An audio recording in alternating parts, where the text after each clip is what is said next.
සර්වපාක්ෂික හමුවක් අද ජනාධිපති කාර්යාලයේදී පැවැත්වුණා. සාකච්ඡාව පැවැත්වුණේ ජනාධිපතිවරයාගේ ප්‍රධානත්වයෙන්. මෙරට ප්‍රධාන දේශපාලන පක්ෂ නායකයින් මේ සාකච්ඡාව සඳහා පැමිණ තිබුණා. මෙහිදී අවධානයට ලක් වුණේ ඇමරිකාව පැන වූ තීරුබදු සම්බන්ධවයි. ඊළඟ විශේෂයෙන්ම ජාත්‍යන්තර මූල්‍ය අරමුදල ප්‍රශ්නය මම හිතන්නේ ඔවුන් එක්ක අපි දැන්ටම සාකච්ඡා කරමින් තිබෙනවා. ඔවුන් පවා අපි අතර එකඟතාවයකට එමින් තිබෙනවා. මේ ඇති වෙන తত্ত্বය ඔවුන්ට හෝ අපට හෝ එකපාර මේ අවසානය පිළිබඳව මේ මැනීමක් කරගන්න බෑ. ඒ නිසා යම් සාකච්ඡාවක් අපි ඉන්නවා මේ තියෙන తত্ত্বය යලි සමාලෝචනය කරලා මේක තීව්‍රතාවයකින් වර්ධනය වෙනවා නම් අපි අපේක්ෂා නොකරන තත්ත්වයකට වර්ධනය වෙනවා නම් ජාත්‍යන්තර මූල්‍ය ආරම්භවල සහ පාත්‍ර දැන්ට තිබෙන එකගතාවයන් ඒ විදිහටම ආයේ හැකිද නැත්නම් ඒ වගේ යම් වෙනස් කර ගැනීමක් කළ යුතුද කියන සාකච්ඡාවෙත් අපි නිරත වෙමින් ඉන්නවා. ඊළඟ ඔබතුමාලා විශේෂයෙන් මතු කරන GSP+ පිළිබඳ ප්‍රශ්නයක ඇත්ත යුරෝපීයන් යුනියන් එකෙන් අපිට ලබා දෙමින් තියෙනවා. මම හිතන්නේ කණ්ඩායම අප්‍රේල් 28 ලංකාවට ඒමටත් නියමිතව තිබෙනවා. විශේෂයෙන් PTA එක පිළිබඳ ප්‍රශ්නේ. අපි පුද්ගලිකව අපි ගත්තොත් දේශපාලන ව්‍යාපාරයකට 1978 වෙත් ත්‍රස්තවාදී වැළැක්වීම් පනත පාර්ලිමේන්තුවේ සම්මත කරන වෙලාවෙදිත් අපිට ඒක විරුද්ධ වුණු අය. මම උතුරේ දෙමළ නායකින් විරුද්ධ වෙලා උතුරේ අය අපේ අය එකට හිරෙත් හිටියා මේ PTA පනතට විරුද්ධව. නමුත් දැන් අපිට මේ තියෙන తত্ত্বය සමනය කර ගැනීම සඳහා තියෙන එකම නීතිය ඒක. යම් සංවිධානාත්මක අපරාධයකට හෝ සංවිධානාත්මක ප්‍රහාරයක ඉන්නවා නම් රඳවාගෙන යම් කෙනෙක් ප්‍රශ්න කරන්න අවශ්‍ය නම් ප්‍රශ්න කර ගැනීම සඳහා තියෙන එකම නීතිය තියෙන PTA එක. වෙන අවස්ථාවක් නැහැ. ඒ නිසා අපි අර දේශපාලන උවමනාවකින්, ඒ කියන්නේ දේශපාලන පල්ලි ගැනීම, දේශපාලන උවමනාවෙන් කිසිසේත්ම PTA එක අපි උපයෝග කරගෙන නැහැ. අපි යම් අනතුරක සේයාවක්, ඒ කියන්නේ යම් නිකන් සිදුවීමක් PTA-ට රඳවගෙන නැහැ. හැබැයි අපිට මේකේ ජාලයක් තියෙනවා නම්, මේක සංවිධානාත්මක භාවයක් තියෙනවා නම්, ඒ සංවිධාන ජාලය එළිදරව් කර ගැනීම සඳහා යම් රඳවාගෙන ප්‍රශ්න කිරීමක අවශ්‍යතාවය තිබුණා.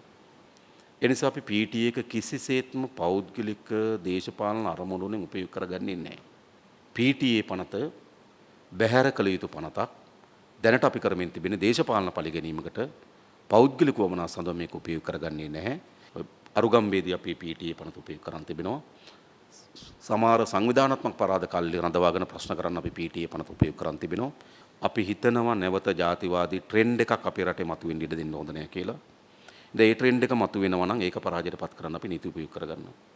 ඒක දකුණෙන්ද උතුරෙන්ද ભેදයකින් නැතුව නැවත ජාතිවාදී ප්‍රවණතාවයක් රට තුළ මතුවෙනවා නම් ඒ සඳහා විතරයි අපි උපයෝග කරගෙන තිබෙන නිසා කිසිසේත්ම අපි PTA එක ඉතා ඉක්මනින්ම අහෝසි කරලා ඔයගොල්ලෝගේ සහායත් එක්ක අපි අලුත් පනතක් හදලා මේ තියෙන තත්ත්වයේ පාලනය කරගන්න අවශ්‍ය වෙන නීතිමය රැකවරණ ගැනීම සඳහා අපි කටයුතු කරන්න. අවස්ථා කීපයක් හම්බුණා මේ වගේ ජාතියක් හැටියට ප්‍රතිචාර දක්විය යුතු. එකක් සුනාමි වෙලාව. සුනාමි වෙලාවේදී අපිට තිබුණා ඒ වෙලාවත් මට මතකයි සර්වපාක්ෂ සමුළුවක් කැඳෙව්වා. කැඳවලා අපි ඔක්කොම මේ සුනාමි ව්‍යසනය නැවත අපේ රටේ ජාතිය ගොඩනැගීම සඳහා උපයෝග කරගෙන ඉස්සන වැඩ කරමු කියලා සාකච්ඡාවක් පැවතුණා. බ සාකච්ඡාවට කීපෙන් එක අවසන් වුණා. නැවත අවස්ථාවක් ආවා කොවිඩ් ව්‍යසනයේදීත් මේ විදියටම සාකච්ඡා පැවැත්තුවා. නමුත් අපිට තීන්දුව වලින් තොරව අපි විසිර ගිය මම හිතන අවස්ථා දෙකක් හෝ තුනක් එකත් කැඳ වුණා. ඊට පස්සේ දැන් අපිට අවස්ථාවක් අපි කැඳවලා තියෙනවා. රාජ්‍ය පාලනයේ තීන්දුව දේශපාලනයෙන් මනින්නේ නැහැ. අපිට කිසිදු ආයෝජකයෙක් පළවා හරින උවමනාවක් නැහැ. ආයෝජක ජාතිය ආගම් බලන්නේ රටට හිත කරද නැද්ද කියන එක විතරයි. අපේ ස්වැට් එක රිමූව් කරනකොට විරුද්ධ වුණා. ඒකට විරුද්ධ වුණේ ඇත්ත වශයෙන්ම ඉකොනොමික් බෙනිෆිට් එකක් ආණ්ඩුවට මහ ලොකුවට ලැබෙන්නේ නැහැ. නමුත් එක්ස්පෝර්ටර්ස්ලට මේ පහර වැදිලා තියෙන වෙලාවේ ඒ කට්ටියට කුෂන් එකක් හැටියට හෝ අපිට කියන්න පුළුවන් නම් ස්වැට් එක කොහොමත් ඉම්ප්ලිමන්ට් වෙන්නේ ඔක්තෝබර් 1 ඉඳලා ඒ කට්ටියට කියන්න පුළුවන් නම් අපි ඒප්‍රිල් 1 වෙනකන් එන අවුරුද්දේ මේක දීර්ඝ කරන්න පුළුවන් කියලා යම් කිසි ස්පේස් එකක් එනවා ඒ කට්ටියට ඒකත් එක්ක වැඩ කරන්න. මොකද ඒකට පස්සේ අපි IMF එකේ කට්ටිය හම්බුනහම අපි IMF එකේ කට්ටියට කිව්වා ස්වැට් එක පෝස්ට්පෝන් කරන්න බැරි කතාවක් එහෙම තියෙනවාද කියලා. ඒගොල්ලෝ බෑ කියලා කිව්වේ නැහැ. ඉතින් ඔන්න ඔය පොයින්ට්ස් අට තමයි ගරු ජනාධිපතිතුමා මට කියන්න ඕනේ. බොහොම ස්තුතියි අවස්ථාව ලබා දුන්නාට. ඒගොල්ලෝ දැනගන්න ඕනේ ඒක ක්‍රියාත්මක කරන එක ගන්න. නමුත් ඒක සිද්ධ වෙන්නේ නැහැ. හැබැයි දැන් මේ තත්ත්වයන් තුළම මේ ස්වැට් එකත් අත්දැක බලන්න ගියොත් මේ ක්‍රියාදාමය තුළ මම හිතන්නේ අපේ එක්ස්පෝර්ටර්ස්ලාට තව විශාල අර්බුදයකට යන්න සිද්ධ වෙයි. මම හිතන්නේ ඒ නිසා මේකත් විශේෂයෙන් බලන්න කියන ඉල්ලීම තමයි ඔබතුමාගෙන් කරන්න තියෙන. බොහොම ස්තුතියි. හැබැයි ඊයේ වෙනකොටම මේක දැන් ටැක්ස් එක ඊයේ තමයි පැනෙව්වේ. දැන් වෙද්දි මේක 150 130කට අඩු කරන්න ගොඩක් තැන්වල කටයුතු කරලා තියෙනවා. ඒ වගේම මේ අර්බුදයෙන් වාසි ගන්න කණ්ඩායම් දින්නවා. ඒකින්ද ඒ පිළිබඳවත් අවධානය යොමු කරන්න කියලා ජනාධිපතිතුමාට යෝජනා කරනවා. ඒ වගේම ඔබතුමාගේ යෝජනා අපේ පක්ෂය වෙනුවෙන් වෙන්න ඕනෑම කාරණයක් අපි කරන්න බලාපොරොත්තු. As a Sri Lankan, I would like to tell you that recently President Trump had made certain remarks against all these countries which, are seeking some sort of solution. And those remarks were quite condescending and derogatory. In that sense, then, though we do need to come to a compromise with the American government, the compromise cannot be at the cost of our dignity and self-respect as a country. And I'm sure you would do the needful excellency, and you have our support in this matter. මම කියන්න මේ වෙලාව අපි ලෝක දෙක ජීවත් වෙන්නේ. ඇත්තටම ලෝක දෙක අපි යන්න ඕන. මේ වෙලාව ඉන්දියන් අගමැති ආපු ගම මොකද ඔබතුමා මේ ආරක්ෂා මේ අස්සම් කරා කියලා දැන් ලොකු වදා යනවා. මම කියන්නේ ඒ ඔක්කොම පත්‍ර දාන්න ඔබතුමා ලෝක දෙක වැඩ කරන්න. මම කියන්නේ මේ වෙලාව අපේ ආර්ථිකය කඩාම වැටලා තියෙනවා. මේක අපි ඔක්කොම එකතු වෙලා මේක අපි මේ ආරක්ෂා කරන්න ඕනේ. මේ වෙලාව විපක්ෂය ආණ්ඩු පක්ෂය කියලා බලලා හරියන්නේ නැහැ. නිසා ඔබතුමා කරන වැඩවලට අපි සම්පූර්ණ සහයෝගය දෙනවා. ඇත්තටම මේ වෙලාව අර රවි කරුණානායකමතුමා කියපු විදිහම ඔබතුමා කණ්ඩායමක් හදලා ඩොනල්ඩ් ට්‍රම්ප් මේ ජනාධිපතිතුමාට සාකච්ඡා කරලා මේක ප්‍රශ්නට මේ උත්තර ගන්න කියලා මේ වෙලාව ඉල්ලීම කරනවා. අපිට දැන් අපි මයිනෝරිටි ටැමිල් කොමියුනිටි විදිහට හිටියට ඔබතුමා හොඳටම දන්නවා අපේ ඩයස්පෝරා එකේ අපේ මිනිස්සු පිටරටවල වල ඉන්න ජනතාව ගොඩක් එක්ස්පෙක්ට් කරනවා ඔබතුමාත් එක්ක මොකරි සාකච්ඡාවක් කරලා අපි මොකරි ඉන්වෙස්ට්මන්ට් එකක් අපේ රටට කරන්න. එතකොට අපි සමහර වෙලාවට ඔබතුමාත් එක්කම කෙලිම ඒගොල්ලෝට කතා කරන්න පුළුවන් වෙයි. සමහර වෙලාවට ඔබතුමා අපිත් එක්ක මොකරි ඒ කියන්නේ මට මොකරි සපෝට් එකක් ඔබතුමාට දෙන්න පුළුවන් නම් අපි ආණ්ඩුවත් එක්ක ඉන්නේ අපි මේ රට හදාගන්න අපි කවදාවත් හිතලා නැහැ 2009න් පස්සේ මේ රට දෙකට කඩා ගන්න ඕනේ කියලා. එතකොට ඒගොල්ලෝ ඉල්ලනවා මේ ගරු ජනාධිපතිතුමා මොකරි සාකච්ඡාවකට එන්න පුළුවන් ද කියලා. හැමෝම දැන් අපි රිප්‍රසන්ට් කරන්න නැහැ මේ දැන් ඩයස්පෝරා කිව්වම විවිධ මිනිස්සු ඉන්නවා විවිධ අයිඩියාත් එක්ක මිනිස්සු ඉන්නවා. ඒ වුණාට සමහරු ජනතාව ඉල්ලනවා මේ ගරු ජනාධිපතිතුමා මොකරි සාකච්ඡාවකට ඒකට මගේ පැත්තෙන් මට මොකරි එකක් දෙන්න පුළුවන් නම් ඉන්දියාවේ වෙළඳපොළ අපිට විවෘත කරලා දෙන්න කියලා ඔතන ඉල්ලීමක් කරන්න කියලා මම ඔතනට යෝජනා කරනවා. විවෘත වෙයි. අපි හැම රටම අපේ මිත්‍ර රටවල් තමයි. ඇමරිකාව වේවා, ඉන්දියාව වේවා, චීන වේවා අපේ රටවල් තමයි. අපේ මිත්‍ර රටවල් ප්‍රශ්නයක් නැබෙත්. ඒ අය එතකින් නැහනේ. ඒ නිසා ඒ අය සමහර වෙලාවට ඒගොල්ලන්ගේ අකමැත්ත ලබාගෙන ඉන්න රටක සිට අපිට රෝ මැටීරියල්ස් ආවනම් ඒකෙන් අපේ ඇපරල් ඉන්ඩස්ට්‍රිය පවතිනවා නම් ඒකත් ඒගොල්ලන් කාරණාව කරගෙන තවමත් අපිට තානම් ටිකක් දාන්න. ඒකත් මට ලැබිලා තියෙන මේ ආරංචිය. ඒක බලන්න. ඒ නිසා මේ ඕල්ටර්නේටිව් මාකට්ස් හොයන්න. ඒක තමයි විපක්ෂ නායකතුමාත් සඳහන් කරම හිතන්නේ. හොයන්න. ඒකට අවස්ථාව තියෙන ළඟම තියෙන ඉන්දියාවේ තුමා මේ වෙළඳපොළ වෘත කරන්න කියන්නේ අපිට. මේකට විසඳුමකට යන්න කියලායි අපේ යෝජනාව. අපි විපක්ෂයක් හැටියට අපි ඔක්කොමලා රට වෙනුවෙන් මේ තත්ත්වයෙන් එළියට යන්න ඕන උදව්වක් කරන්න අපි ඔක්කොම සූදානම් කියලා කියමි. මම නිහඬව ස්තුතියි. මේ සම්බන්ධයෙන් මං හිතන විදියට අපි තනිව රටක් වශයෙන් කතා කරලා බංකොලොත්භාවයෙන් එළියට එන රටක් වශයෙන් පෙන්වලා දීලා ඊට පසුව සාමූහික කතා කිරීම තමයි අවශ්‍ය වන්නේ. මොකද ඒකෙන් පෙන්වන්නේ අපි බංකොලොත් වුණා. කරුණාකර අපිට වෙනම ආකාරයකට සලකන්න කියන මට්ටමින් තමයි යන්න අවශ්‍ය වන්නේ. ඒ කියන අවස්ථාවේදී ඩොනල්ඩ් ට්‍රම්ප් ව්‍යාපාරික ලෙස තමයි හිතන්නේ. මේ කතා කරන මොහොතේ එතුමගේ මේ පාවිච්චි කරපු ආකාරය මං හිතන්නේ කවුරුත් හිතුවේ නැහැ. ආනයනය කරනවා අපනයන කරන ප්‍රමාණය ප්‍රතිශතය අරන් 150 ඩිස්කවුන්ට් දෙනවා. ඉතින් ඒ කියන්නේ WTO තුට්ටු දෙකට අරන් නැහනේ. ඒකනේ ඇත්ත తත්වය.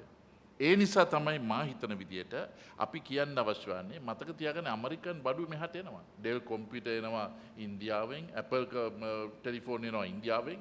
ඉතින් මේක පරතරේ ඇමරිකාවත් ලංකාවත් අතර නොවේ. මේක ඒගොල්ලොන්ගේ කොස්ට් ඉෆෙක්ටිව් නිසා ඒගොල්ලෝ වෙනින් රටවල් වලට ගිහිල්ලා අපිට ඒක බලපාලා තියෙනවා. ඒ නිසා අපට මේ අවස්ථාව උපයෝගී කරගමු පෙන්වන්න country of origin කියන සම්භාය වරාය හෝ මුල් රට country of origin සහ port of origin මේකේ පෙන්නලා දීලා ඇමරිකන් බඩු මෙහාට එනවා නමුත් ඔබතුමාලා ඇමරිකාවෙන් මේක අරන් තියෙන්නේ මේක ඉන්දියාවෙන් ජපානයෙන් ඩුබායි වලින් අරන් තියෙනවා කියලා පෙන්වන්න අවශ්‍යයි. මං හිතනවා වරදක් නැහැ මේ පවතින තත්ත්වය තුලත් මේ IMF එකත් එක්ක අඩුම ගානේ ඩයලොග් එක හරි අරගෙන ගියොත් මේ ණය ගෙවීමේ අවදානමක් නිර්මාණය වුණොත් 2028 ඒට රටට අගතිගාමී නොවන ආකාරයට කොහොමද ඉදිරියට යන්නේ කියන එක ගැන දැම්මම සාකච්ඡාවක් ගියොත් හොඳයි. මොකද දැම්මම ඔය මහා ලොකු උපදේශකින් කියන කණ්ඩායම් ඒගොල්ලොම අනතුරු අඟවනවා. ඒගොල්ලොම ස්ටැටිස්ටික්ස් ඉදිරිපත් කරනවා. 75 ඉඳලා IMF ගිවිසුම් 75ක් පිළිබඳව විශ්ලේෂණය කරලා මේ වයින් පළවෙනි ණය ප්‍රතිව්‍යුහගත කිරීමෙන් හරි ගියේ 59යි. සමාවෙන්න. හරි ගියේ 41යි. 59%ක්ම දෙවෙනි තුන්වෙනි හතරවෙනි රීස්ට්‍රක්චරින් වලට යන්න සිද්ධ වුණා. ඉතින් මේක ගැන මත ભેදාත්මක අදහස් තියෙනවා. මේ කියන දෙයට විරුද්ධ වෙන්නත් පුළුවන් යම් යම් අය. නමුත් මේක ගැන මම හිතන්නේ ඔබතුමාගේ රජයේ මුදල් අමාත්‍යාංශයේ ලොකු ફોකස් එකක් ලොකු අවධානයක් යොමු කරන්නට ඕනේ. මොකද දෙවෙනි රීස්ට්‍රක්චරින් එකකට ගියොත් ඒක ලොකු විනාශයක්. ඒක මේ එක දේශපාලන පාර්ශ්වයකට සිදුවෙන විනාශයක් නෙවෙයි. ඒක මුළු රටටම සිදුවෙන අගතිගාමී තත්ත්වයක්. මේ වෙලාව නොවුනත් අපේ සාකච්ඡාවක් අවශ්‍ය නම් ඇත්තටම මුදල් අමාත්‍යාංශ ලේකම්තුමයි අපි සාකච්ඡා කරපු කණ්ඩායමට පුළුවන් ඇත්තටම මොකද්ද අපි මේ IMF එකේ ප්‍රෝග්‍රෑම් එකත් එක්ක ඉස්සරහට ගියේ කොහොමද කියලා මම හිතන්නේ අපි ඊළඟ පාර්ලිමේන්තු උපදේශකාර සභාවේදී මුදල් උපදේශකාර සභාවේ ලේකම්තුමා අපි මේ මාසේ දාගෙන එතන පොඩි ඔය ක්ලියර් කරමු. දැන් ওই වගේ තියෙනවනේ.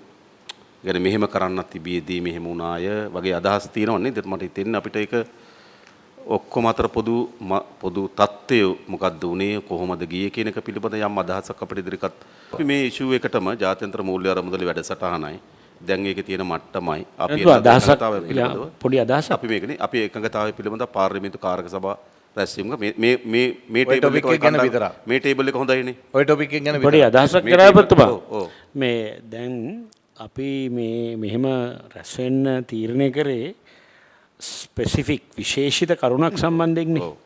දැන් මේ කරුණ තමයි ට්‍රම්ප් බද්ද අපි කියන විදිහට මුහුණ දීමට අපි ජාතියක් හැටියට රටක් හැටියට එකතු වෙලා කොහොමද මුහුණ දෙන්නේ කියලා.